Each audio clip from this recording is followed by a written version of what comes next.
Hi everyone, and welcome back to another episode of The Source. I'm your host, Taylor Hudak.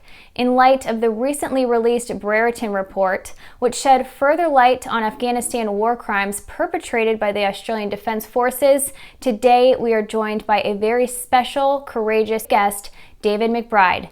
McBride was a former legal officer with the Australian Defence Forces turned whistleblower, and he joins us now. David, thank you for coming on.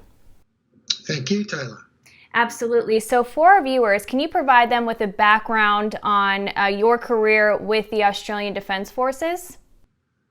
Yes, I joined the Australian Defence Force in 2005. I became a major, a legal officer, and I went to Afghanistan with the Australian Forces twice, once in 2011 and a second time in 2013, attached to the Special Operations Command. And it was with my time at Special Operations Command that I had concerns about what was going on in the Defence Force, in Afghanistan and the war in general. And I started to make internal complaints about what I saw and what I thought was very misleading conduct on our part and the possibility of war crimes being covered up.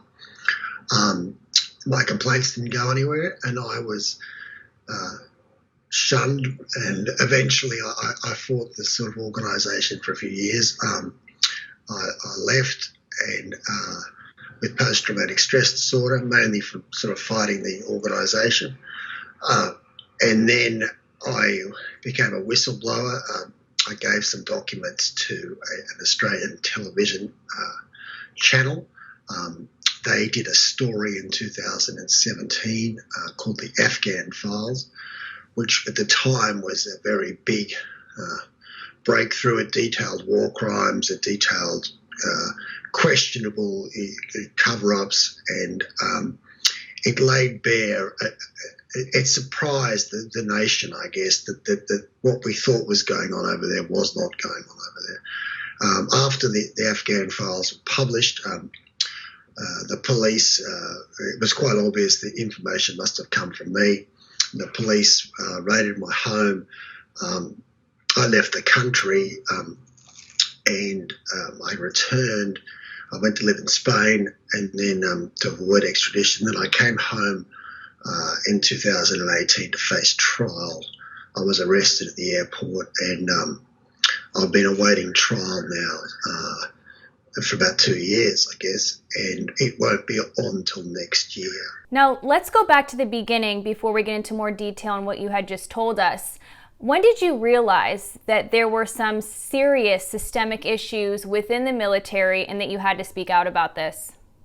It's a slow build. It's a bit like if you imagine that you're in a relationship with someone who was a serial killer or something, and but they're very charming and they're very good at covering their tracks, and you would give them the benefit of the doubt for a long time. And I was, in a certain extent, in love with the military. I thought it was. I'd always wanted to be a soldier. I thought that the militaries of the Western countries like America and Australia were basically forces for good in the world, and grew up on the legends of the Second World War and the Greatest Generation and things like that. So it didn't, I was very much an insider, and I wasn't about to suddenly, turn against my own country overnight. So it took a while, but it managed to grow slowly because I could see more and more that we lied about things. And when you're in the military, you don't necessarily see the full picture. I was quite lucky in that I'd been to Afghanistan before I joined the military in the year 2000, and I'd had some experience with the Taliban. We were making a travel documentary, and I knew a little bit about the reality of the country before I got there. So I was probably a little bit more not skeptical, but I was a little bit more worldly wise, I guess, when I got there. In 2011, I started to get my first concerns that the war was more about winning appearances and winning approval for domestic audiences than actually trying to make a difference for the people in Afghanistan. It was a small thing, but it was disturbing in that we put up a lot of PowerPoint presentations about what we were doing and how we were making the world better and how we were going to win the war. And I could see there was a real cynicism in the sense that it didn't matter whether it was completely detached to reality. We might have been killing civilians or going backwards. We were getting less popular each year, but we were putting out PowerPoint presentations saying we were getting, things were going well. And it was the exact opposite to reality. I didn't do anything then. I was just concerned that the war was actually being run purely as a kind of charade to impress domestic audiences. There were these bad guys over there, and we were killing the bad guys. And as long as it looked like we were killing the bad guys and building schools, people would vote for us in Australia. And I think America was much the same. The reality of it was we were the Australians were only there for quite cynical geopolitical reasons. We were there because the American government asked us to be there. And as a result, we didn't really want to make a difference to the people of Afghanistan. We needed to have photo opportunities. It became kind of an Instagram war where it depended on how many likes we got, like the Insta famous person, and we might have a photo of a school being opened or something like that. And the reality of what we've done was often quite different to the photo op. And I was concerned, but I didn't do anything then because I was only a major. You're a middle-ranking person in a large machine, But I went back in 2013 with the Special Forces, and things were confirmed for me then when I could see that our own government were leaking things to the press which they thought were helpful, and they were covering up things.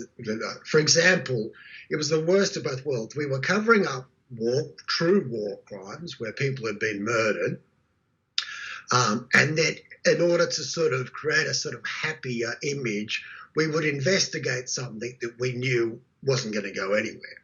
And we would inform the press and say, oh, well, look, we've investigated this incident and we're taking this kind of thing very seriously. But at the same time, some very sinister murders of 10 people had happened over there. So we were sort of saying, look at this, isn't this great?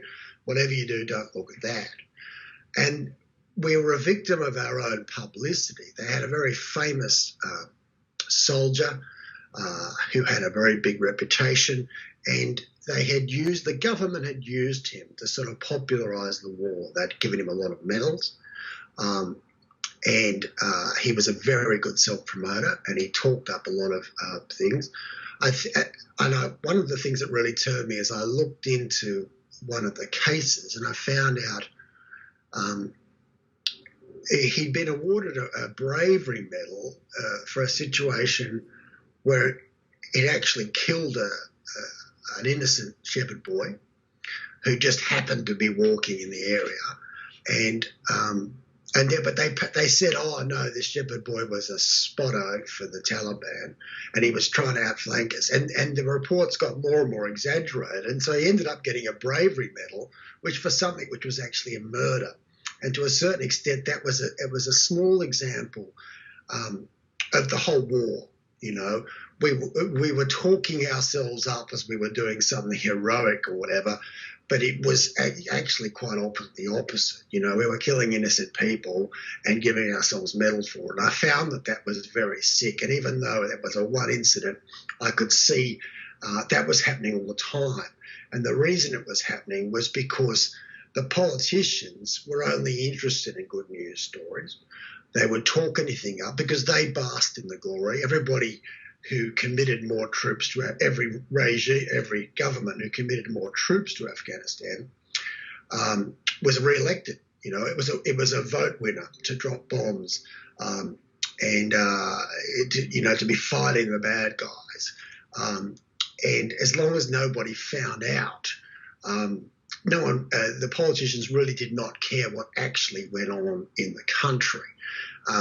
There's quite a lot of links to my case with Julian Assange, you know, and I, again, because I was very much inside the tent, it took me a while to really warm to the whole WikiLeaks thing. But the more I read about it and the more I saw, I could see it was absolutely right. And I agreed with him on the big picture scale to say it was never about individual war crimes. I mean, that will always happen. And if you can't afford soldiers to kill rebel bombers, you shouldn't be sending troops to, thousands of troops. They had 100,000 US troops in Afghanistan at one time. You know, obviously things are going to go wrong. That's not the big problem. The big problem is when the governments are covering it up. The governments are using it, telling a very different story to what's going on. That's when we're heading towards dystopia. And that's one of the things that WikiLeaks showed, to say that pretty much nothing that we think is true in the world sphere, in the Middle East where there's wars, is actually what is true. A lot of the war is being sort of popularized by the sort of techniques that you would use to sell, washing detergent. We do focus groups and say, oh, it looks good, these kind of bombs look good, or saying we're going to fight Iran. And it become quite dystopian, where the war was being run for the benefit of either getting domestic votes or military contractors. And what that boils down to on the ground was that soldiers were murdering people, saying that they'd done something heroic, and nobody was questioning it. And I felt quite sickened by it. So before leaking to the ABC, you exhausted all other options, including the internal channels, as well as going to the Australian Federal Police. Now, what material did you share with them, and how did they respond? It's a good question. It wasn't easy to do because I was a major, it's got some responsibility, but you're like a middle manager, so you can't really question the war effort. You can't really question major political things. I was a legal officer. I had to use what weapons I had available to me, and so I showed that we were lying in a lot of our public statements. We were deliberately not telling the public the truth. I had to show that we were not following our own procedures. And I said sometimes it was quite subtle, and we would investigate a person who was clearly innocent in order to cover up, as a kind of bait and switch, in order to cover up, from someone who was clearly a murderer.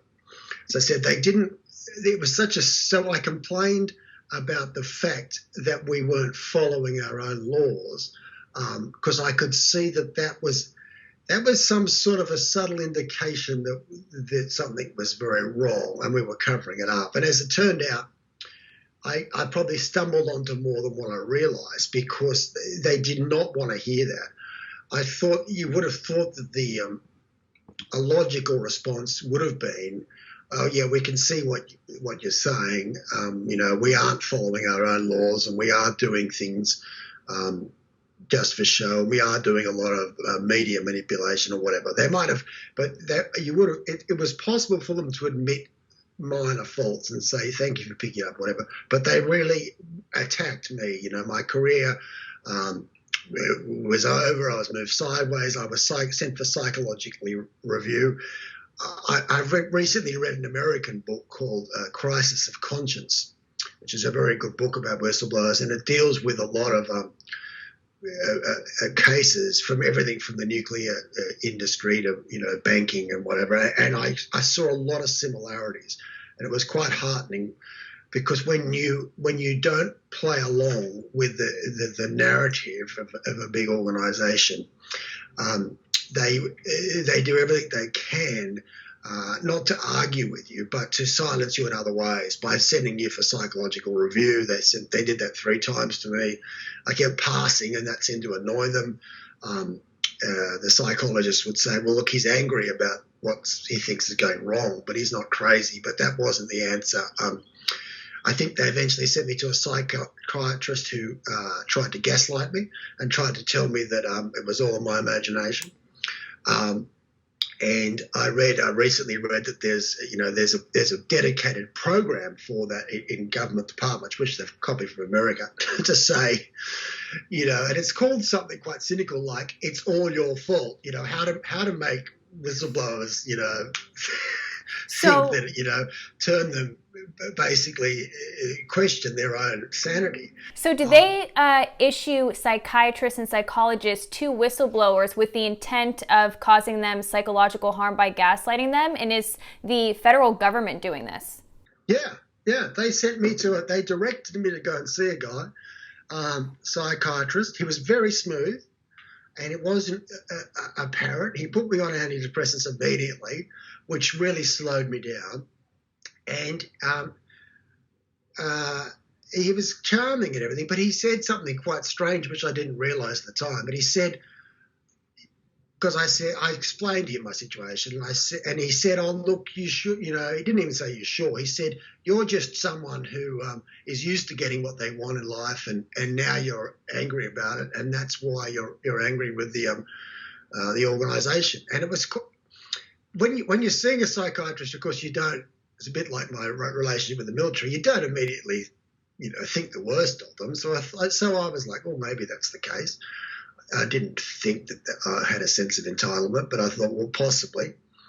And then later on, I said to him after a few minutes, I said, "Look, I need to go on with this whistleblower." And I said, it's what is going. I hadn't seen the press at this stage, but I said, what is happening is wrong.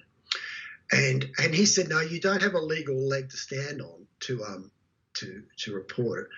And at the time, I thought, that's strange for a psychiatrist to be giving me legal advice. And I tried to argue it. I said, well, surely if you worked in a hospital and, patients were being killed by a doctor or whatever, you would report it. And I tried to appeal to him. And he was like, no, you've signed a confidentiality agreement. You don't have a legal agreement.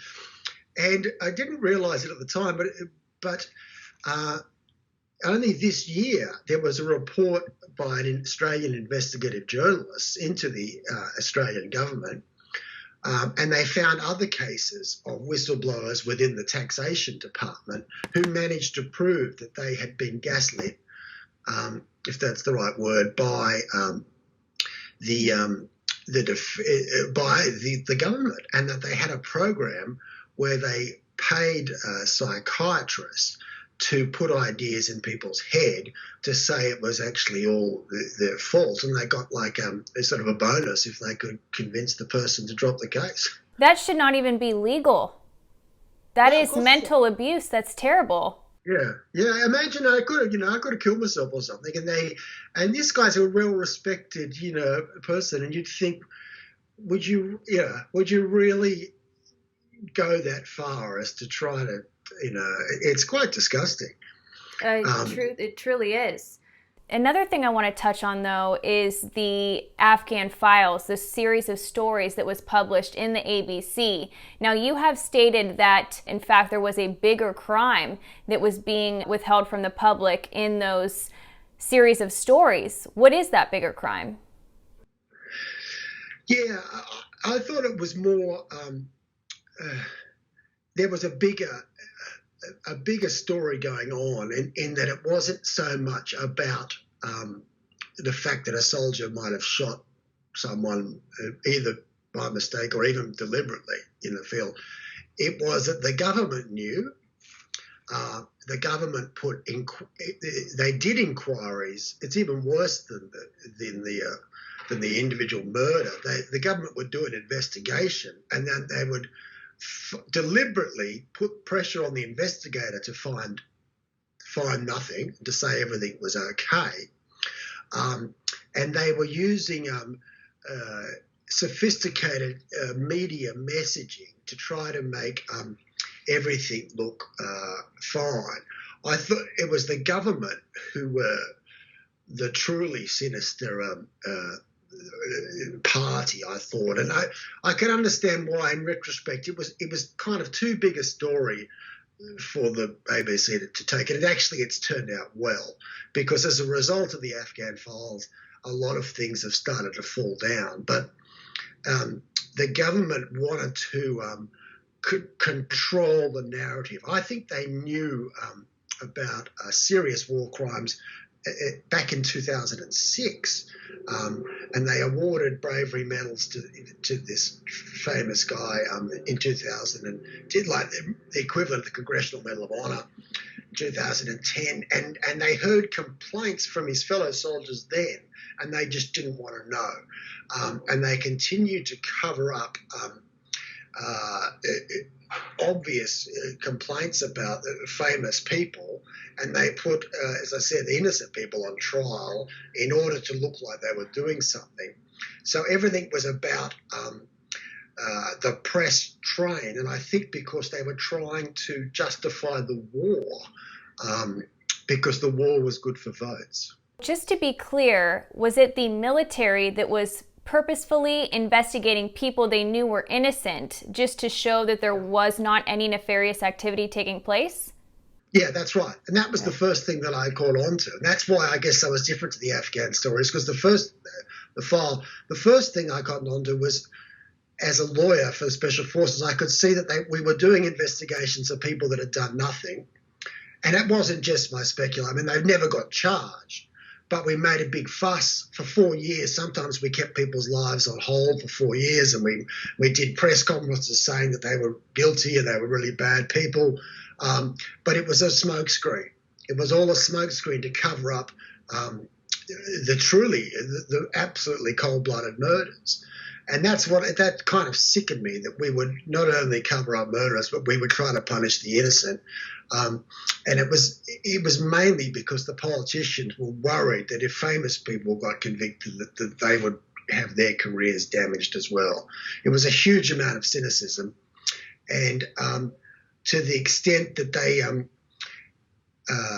even though the Afghan Files talks about war crimes, and even though I talked about war crimes, and the government are now prosecuting it, they still want to put me in jail because they're annoyed that I've spoilt the narrative. What they tend to do is, when they probably learn it from the Americans, it's when they have a problem, they think, what are we going to do? We're going to we will beat it up really big. It's a bit like starting a fire and putting it out yourself in order to be the hero. And so we once someone is compromised, we will punish him. We'll make a huge deal of it, and we'll punish this person. And by making this big fuss, hopefully no one will look at our part in it. And that's that kind of cynicism. And this is what about my case. It's linked to WikiLeaks in the sense it's not so much about Afghanistan, which it is, but I mean it's about the next war, in the sense if we don't cotton on to these techniques of manipulation and realise that everything we know about the war is manipulated by the government in order to make us think a certain thing. I mean, even if they're punishing someone now, they're doing it so you can to manipulate your feelings. And one person that no one the one people who are never going to get blamed is the government, even though they may have been complicit. They may have all the way along. Luckily, a lot of soldiers are joining me in agreeing to say the government knew everything we were doing all along. Now it's convenient to punish us because it will save them. But there's a darker thing going on, where the government was using the troops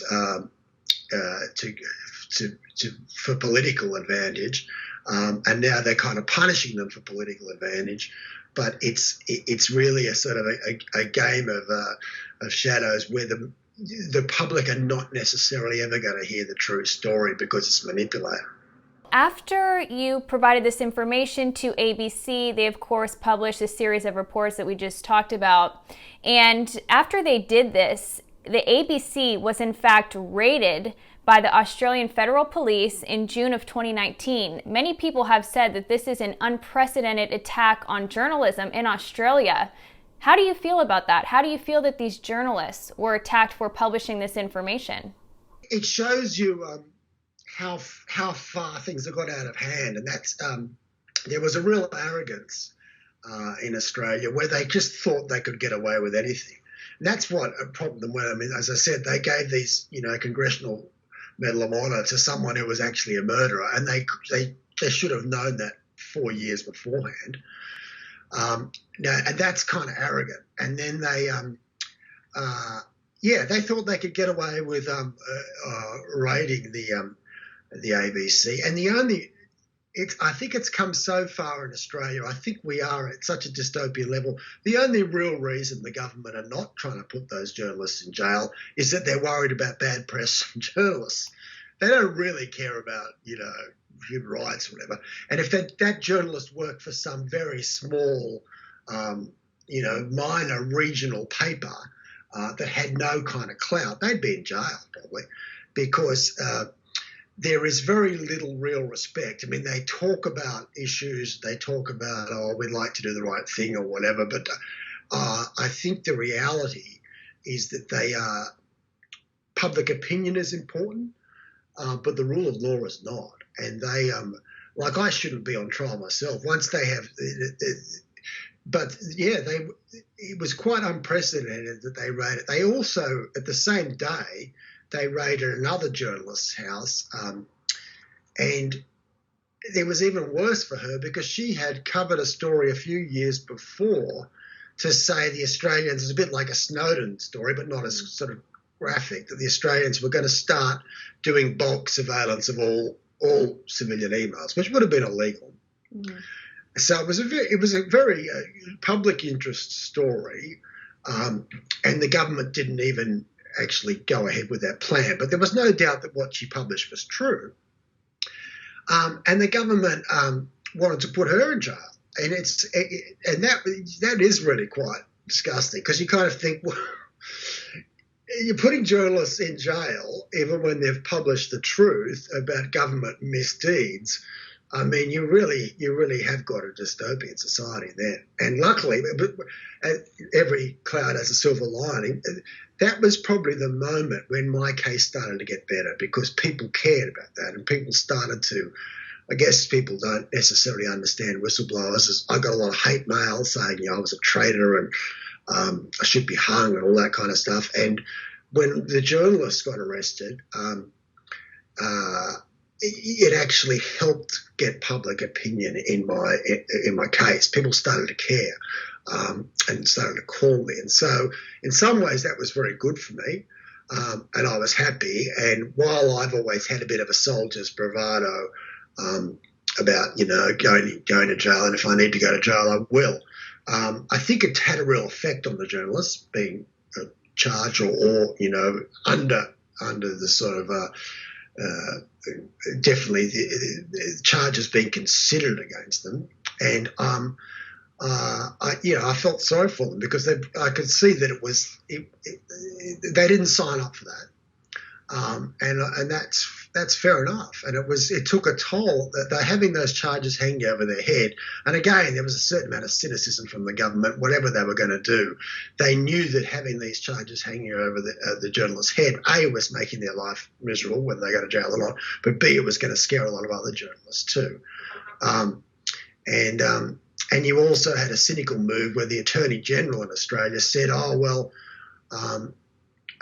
in order to protect journalists being charged, I have to, I'm going to pass a new law saying I have to approve journalists being charged, which of course is very dystopian, because he under the guise of trying to, promote human rights. He was basically saying, here's a message to all journalists. If you print something I don't like, you go to jail. But if I do like it, well, you might be free, And there was some outcry about that. But again, the government in Australia has actually surprisingly has become very draconian. And I was pleased to see that the Economist magazine was one of the few people, and I think the New York Times also ran a story to say, we think Australia is this sunny kind of place where everybody surfs and has a good time, but actually their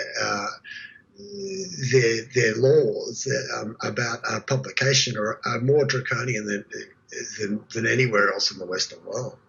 But while we are on the subject of journalists, I do want to talk about Julian Assange.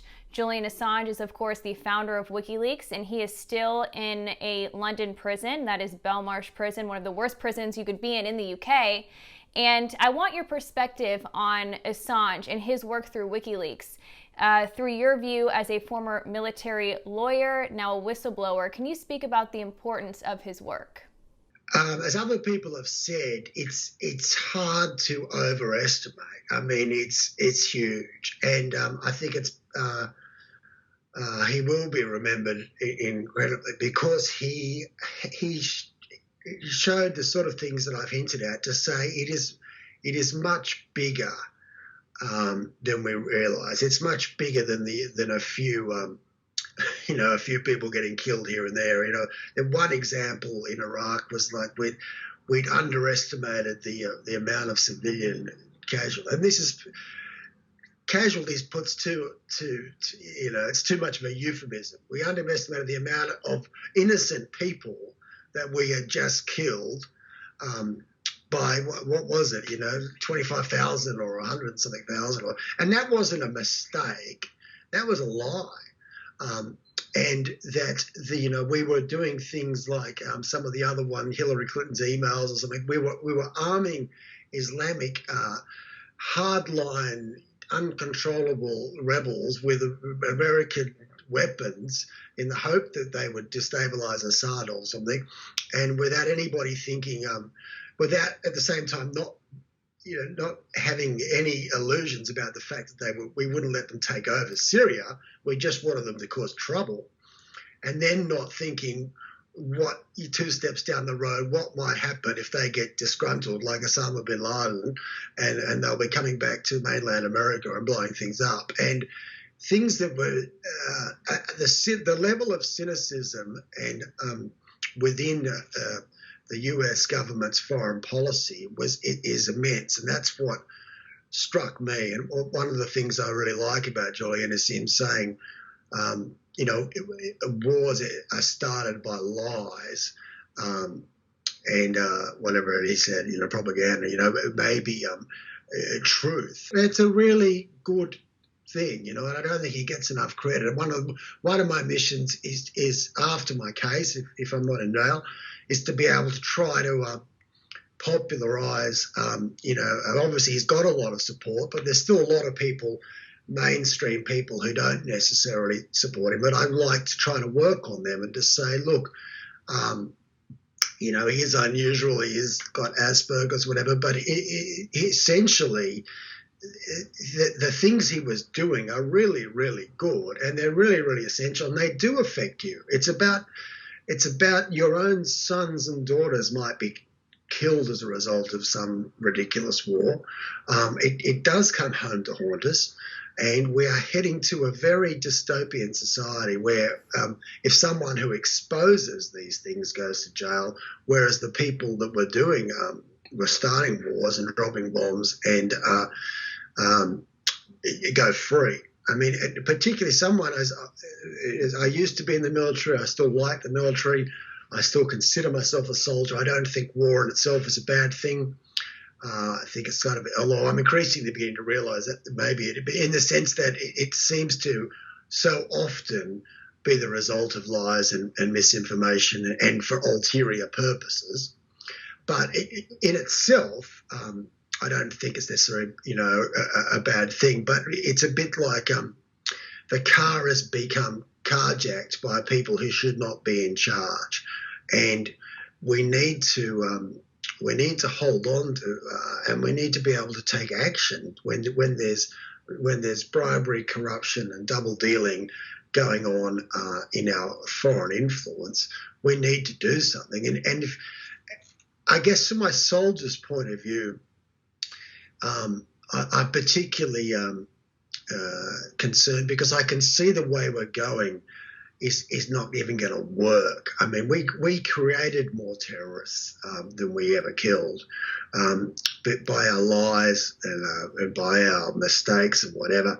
And so while this whole war on terror, is a bit of a charade, even if it wasn't, we are making it worse. We are definitely, and I want to reverse that trajectory to say we need to go to the Middle East and hold our heads high. We need to apologise for what we've done. We need to reverse that trajectory. And people like Julian Assange are definitely a step in the right direction. He's the sort of person that if you went to the Middle East and if they fully understand it, they'd consider him an absolute hero, because he told the truth that they know. I mean, they live it day in, day out. They see the bombs getting dropped on the wrong house. They see people getting in jail, murdered and for nothing and on suspicion. They live it. And he bravely exposed it. And that's the sort of thing that can heal our problems, when they see people from the Western world who are not totally blind to our own propaganda and can see what's going on and actually have the courage to do something about it. So I'm a big fan of Julian's, and I hope I can do more to help. But certainly the stuff that came out in WikiLeaks is really, it's the same thing that I'm dealing with. Lies by the government, the absolute opposite of what's going on. There's not really much difference between the sort of collateral murder and the cables and whatever to what I'm saying.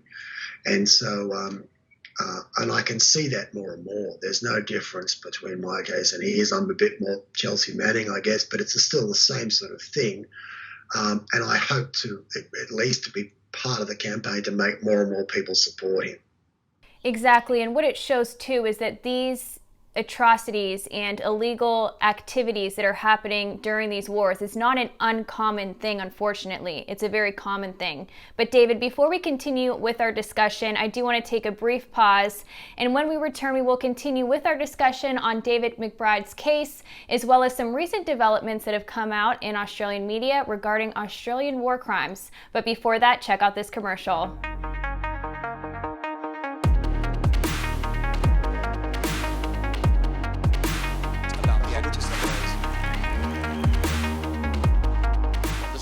Pure journalism. Every journalist in the world should have been cheering Edward Snowden. He did what every journalist is supposed to be devoted to. Because we have evidence that when we do that, things go wrong.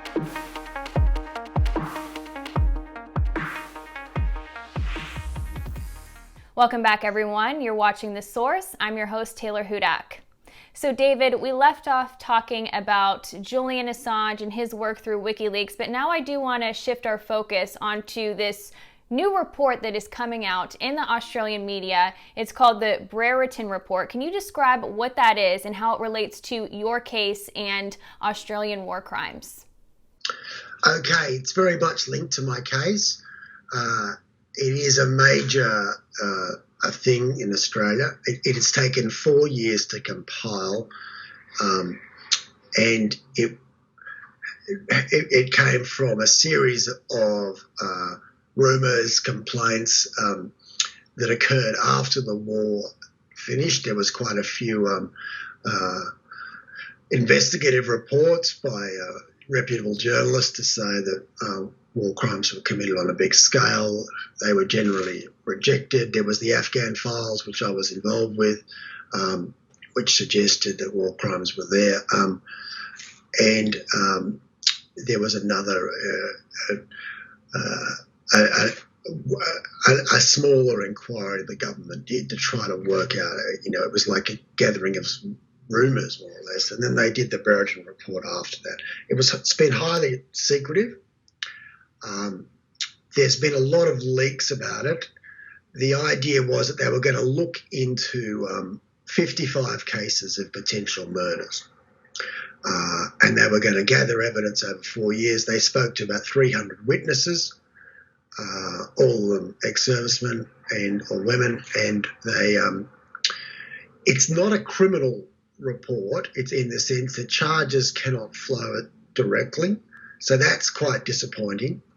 I guess one of the advantages was that people were obliged to talk to it in the sense, whereas if it was a criminal inquiry, you'd have the right to silence.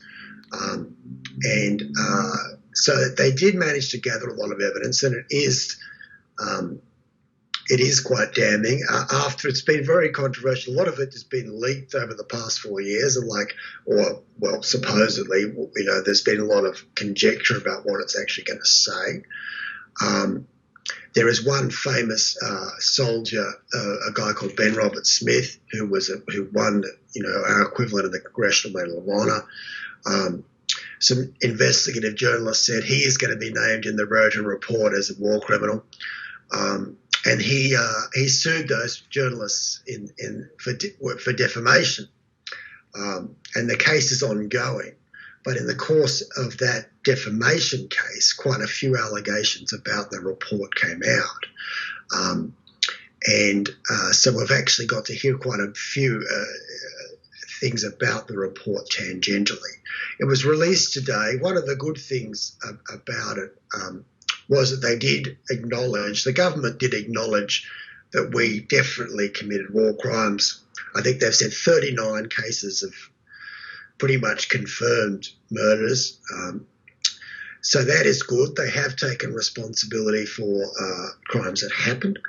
They have, I think the President or the Prime Minister of Australia spoke to the President of Afghanistan to say, we apologise. It's not great. I think that's a really good step. Right. Is that a big deal? Because as an American, we would never see something like this happen. Is that a big deal for the Australian government to go out there and apologize? Yeah, no, it is a big deal. It is a big deal. It's not as good as it could be in the sense that we're apologising for. We probably should be apologising on a larger scale, but at least it's better than nothing. In that they're saying that individual soldiers committed crimes. There's no taking a responsibility for the larger geopolitical issues, but they're saying we're sorry that individual soldiers actually murder. But certainly it's a good point that you make. Wouldn't happen in America, I don't think. And yet it's a really smart thing to do because they had an Afghan, on a microcosm, one of these soldiers involved who witnessed a murder, and it was part of his, it was his boss, his sergeant that killed someone, and he didn't do anything at the time. In fact, he helped cover it up. But he felt, it chewed him up for 10 years, and they ran a story about him. What he really wanted to do was to apologise to the Afghans, the family of the man that got killed. And he wanted to go to Afghanistan to do it, but eventually he couldn't because of COVID, and he went and he did it by Skype. And it was a good thing. They didn't ask for compensation. The Afghan sons were really touched that he'd made the effort. They thought it was a very honourable thing for him to do, especially when he owned up to his responsibility and said, I should have done more. And all he was saying was that I should have done more, and leaving it to them, and they were impressed. I think it would be a very healing thing, even with the kind of WikiLeaks thing. You might not say that we shouldn't have been in Iraq in the first place, but to say that we are sorry for the terrible things that happened, atrocities that happened, and we're not going to deny them. I think that's a very healing way to go ahead, and that's what I am very heartened by that, I have to say. Now, how does this impact your case? That's a good question, and a lot of people are asking that, to say, look, you've done an official report to say there were at least 39 murders. You have decided not to prosecute the journalists who published the Afghan Files because you've decided it's not in the public interest. So what about David McBride? And so people are asking that. There's been things in the there's more and more things on Australian media and Australian TV, especially, and the Defence Force have come out, as they've had to do with the Brereton inquiry, they've had to say, we applaud the people who came forward and admitted that they were witnesses to crime, because as rightly said, a lot of these people are sort of implicated, a bit like the example I just talked about. I mean, it was a brave thing for people to come forward and say, I saw this, I didn't do anything at the time, but, it was pretty bad. And so those people, quite rightly, have been applauded by the government and the Defence Force. And so they're saying whistleblowers are good. It kind of, people are saying, well, if whistleblowers are good, why are you trying to put David McBride in jail?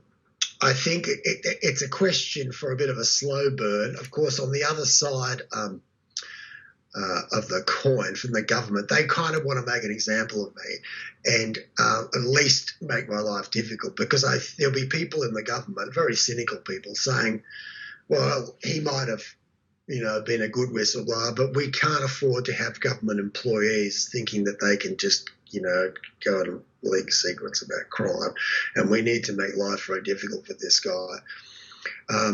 They probably are debating whether to drop the charges against me. I think they probably won't. I think they'll probably try to argue that I wasn't the right type. I don't know what they'll say. It's all a bit ridiculous to say, you have to be the right type of whistleblower, and it's okay to be a whistleblower as long as you say what the government wants you to say when they want you to say it. But as I said, I've always been of the view that I'd rather go to trial on this and have these issues looked at, because they won't stand up to the lie, than to have the charges dropped and it to die away slightly, because it does give me a platform.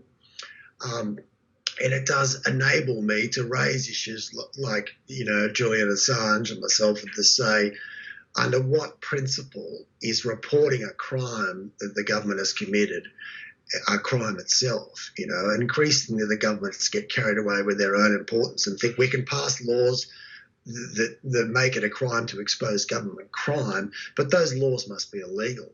That cannot be a legal use of the law to say, anyone that exposes us is a criminal. It's like, well, no, you're the criminals for committing the crime. And I don't want that point to be lost. And if the charges are just dropped, it might be. Your critics may suggest that you could have, or that you did, put national security at risk. Now, this is a common accusation leveled at whistleblowers. So what is your response to that criticism? Yeah, no, I have a lot of haters. It's kind of ridiculous, because it's crimes. While there is some sort of secret information in Afghanistan, a murder is never national security information. The fact that someone even, the president of the United States can't kill his wife and say to his Secret Service, you can't talk about that, national security. I mean, once you murder people in the name of the government, it's not national security. True national security is, maybe if we have some secret missile capability and the code for the missile, or something that may actually make the country less safe. But to reveal crimes is not. It's also a war that we stopped fighting 6 years ago. Most of, if not all of the information I revealed is publicly available in books. And I once tried to make a joke of this, and I got about a plastic bag full of about 20 books written about Australians in Afghanistan, and there would not have been any piece of information that I revealed that was not in those publicly available books. And then I think the government, they changed their witness statement then and tried to say, well, it was more than just revealing, what went on in Afghanistan. It was, they tried to make it more complex. But yes, there is no doubt I didn't reveal anything is not public available or could even be said to in any way. Sorry, my phone. It's okay. Could damage Australia. It really is trying to make an example of me. There's no doubt about that. But of course they won't admit that.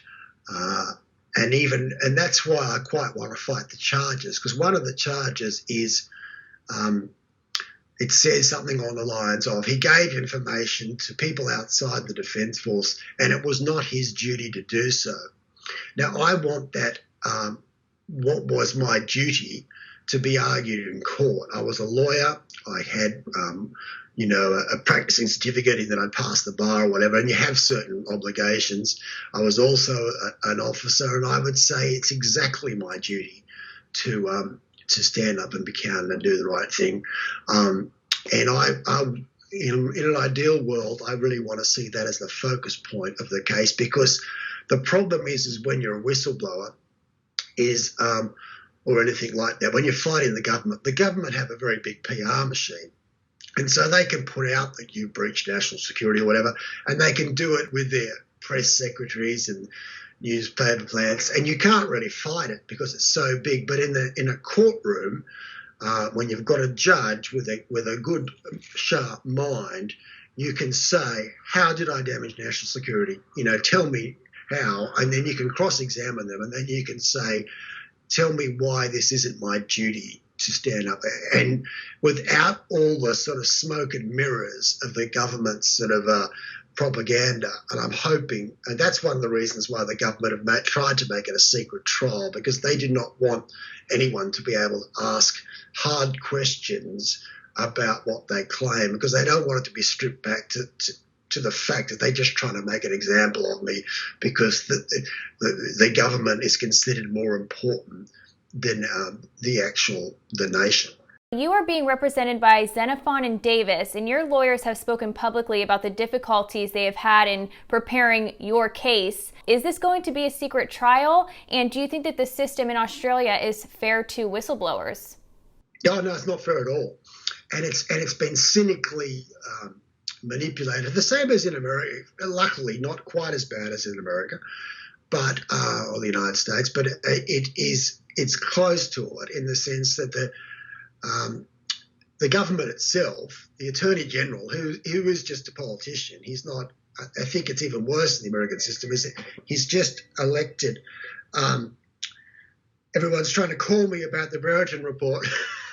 Journalists are calling my phone, and so you're getting an exclusive, Taylor. The Attorney General is just an elected official, and he is allowed to say, the trial's going to be secret on national. Now, you could be exposing that political party for taking bribes, and he could say, no, the trials need to be secret on national security grounds. There's no actual test. It's just up to this, politician to make that choice. Now, that's bad. And they also, once they're making it secret, it becomes extremely difficult to run a trial because your lawyers can't even see the documents. There's even scope. It's so draconian. There's even scope where they could have it. It almost makes me laugh when I say it, that they could have scope to present evidence to the judge without you knowing as a defendant what the evidence is you're facing. I mean, it makes me laugh. It's because it's out, and they don't even have to let the jury see it. And you kind of think, they don't realise how far you've gone off track, that you can put people in jail without actually letting them see the evidence or anybody else.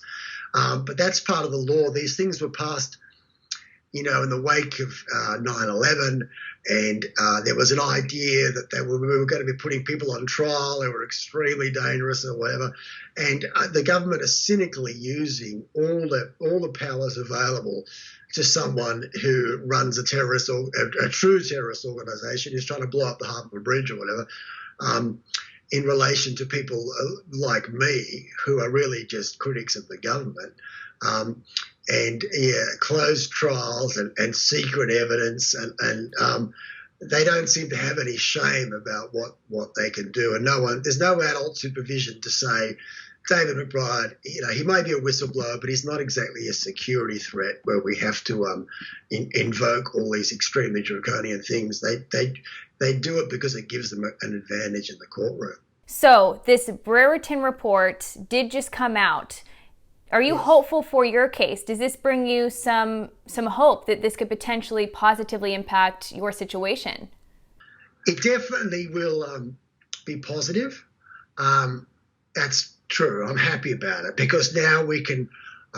We probably have to go to the next stage. As I said, I'm more interested in the government's role in these war crimes rather than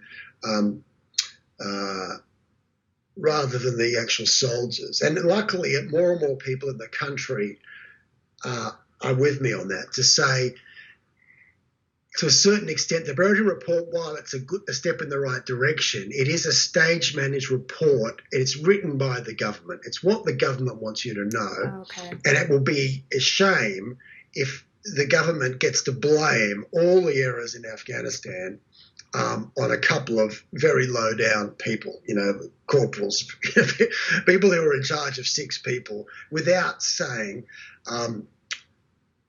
we enabled them. Because sometimes, like with this famous guy, Ben, he was totally backed by the government. Anybody that criticised him, they were the ones that had to move out of the unit.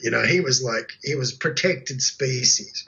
And it will be a shame if we don't look at the larger issues. But now the report has been done, we will start asking the questions, who knew what when?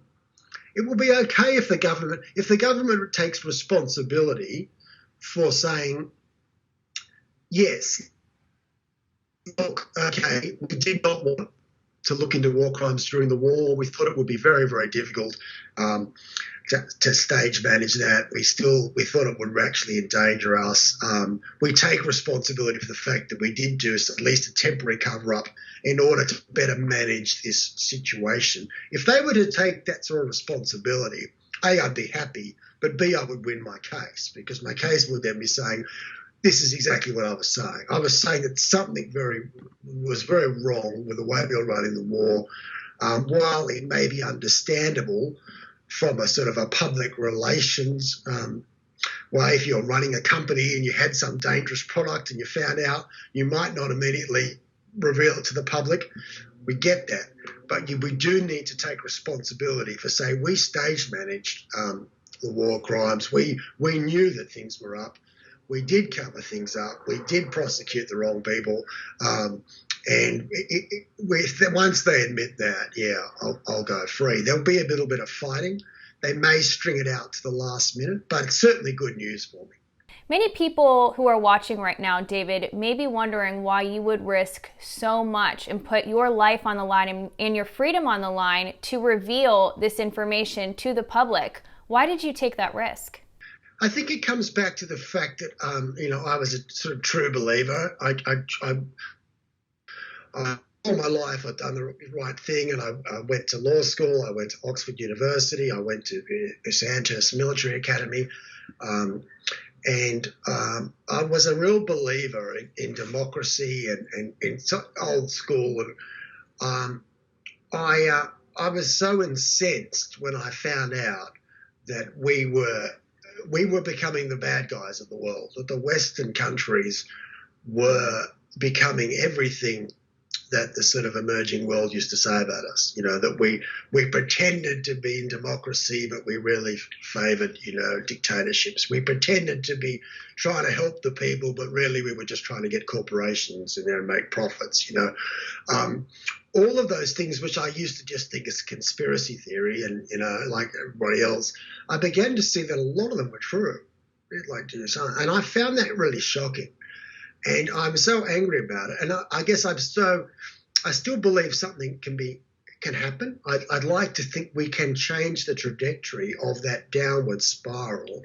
But someone needs to make a sacrifice. All the things where truly momentous change has happened in the past, you do need to make a sacrifice. And even though it's very hard, for me if I have to go to jail and it makes the case better known, and we eventually win the case by going to jail. I will have achieved something really good in my life. I may think a bit differently when I'm actually behind bars, but I know in my heart it's worth it. I was prepared to die on the battlefield for what I believed in, so it's probably not that much of a surprise to say I'm prepared to go to jail, because I think the Western world is in trouble, and yet I also am an idealist enough to think we can save it. People like yourselves, who and the thousands of people like you that help put out the message. I get messages of support from all over the world, which is terrific. And while we are in the minority, I think it's a bit like, the people that opposed the Vietnam War, they eventually won, and I'm always very heartened by that. And it's a fight worth having. And I think in 20 years' time, we'll all be very grateful that we're on the right side of history. You have served your country with honor. You were also on the front lines with your life on the line in Afghanistan. You chose to sacrifice your own freedom in order to reveal serious systemic issues within the Australian military. How has your life changed, and how can people support you? I have a GoFundMe page called 50 Years in Jail for whistleblowing on the ADF or something, I've forgotten. I'll be very grateful for any donations, however small. And what I really like is if people can share it to their friends, US or Europe. I've had some donations from Europe, which is terrific. And just sharing it, and even send me a message is great. I'm not very good at replying to messages, but I will get better once I've finished my book. But sharing it with friends is really grateful, and because I do whatever cause people are into. This is linked in that it's really about governments putting out false messages, saying one thing and doing another, and we need to stand up and stop that. And what is happening in the Australian military is not different to what's happening in the environment or so many other issues, important issues around the world. It's what has been said has been done is not actually what's been done, and it's a battle of truth versus lies, which is the same as what Julian's been saying, and so yeah, any support, shares, any kind of help that you can is greatly appreciated. And it does. I'm not just saying that because it has been hard at times. It's easy when I'm talking to you, but obviously I've been very, very down. I've lost my job. I've got 2 kids. I've got 2 daughters, and they are writing my book at the moment. And I realised at the beginning of the book they were toddlers. Now they're teenagers, and they are. I don't know how much more they can take. They've had depressive issues, and it's hard for them because even though they kind of think I'm doing the right thing, the prospect of Dad going to jail and not being able to work, and it's been a hard grind. And but yes, supporters, a little bit of yourself. It's always great to speak to you, but every time the people I've met through you, that I've met on Twitter. Slow News Day and things like that always really boosts my spirits, especially from people from overseas. So any kind of contact, it really does help me get through the day. So thank you. You are a person of immense courage and bravery and integrity. David McBride, it was a pleasure speaking with you today. Thank you, Taylor. Thank you. And I want to thank you all for tuning in to this episode of The Source. If you are interested in supporting David McBride and his family, you can find the link in the description box below. And also make sure that you subscribe to our YouTube channel and donate to our organization if you like the work that we do here and would like us to continue with our independent nonprofit news and analysis. I'm your host, Taylor Hudak, and thank you all for watching.